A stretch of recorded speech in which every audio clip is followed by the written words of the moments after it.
इंदापूरमध्ये 80% दिव्यांग युवकांचं आरक्षणासाठी उपोषण, युवकाचं घरासमोर 1 दिवसीय उपोषण.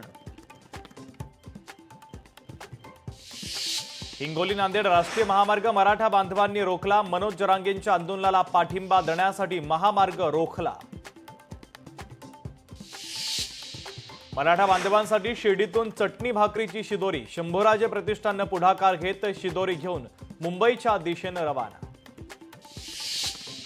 मनोज जरांगेंच्या आंदोलनाचा आज तिसरा दिवस, सुप्रिया सुळे यांनी घेतली जरांगे पाटलांची भेट.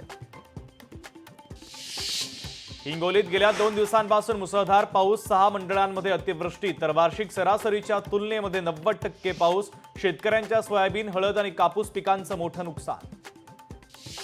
कल्याण पश्चिममध्ये निक्कीनगर परिसरात भरधाव कारची दुभाजकाला धडक, गाडी पलटल्यानं चालक किरकोळ जखमी.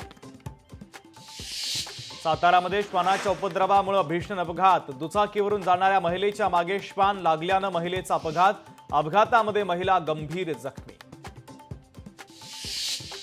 पिंपरी चिंचवडमध्ये डंपर आणि दुचाकीचा भीषण अपघात, दुर्घटनेत दुचाकीस्वाराचा जागीच मृत्यू, घटना सीसीटीव्ही कॅमेऱ्यामध्ये कैद.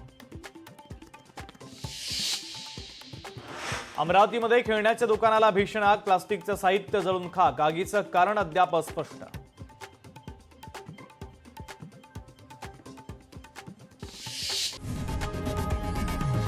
लोकशाही मराठी ऐका, पहा, जागरूक रहा.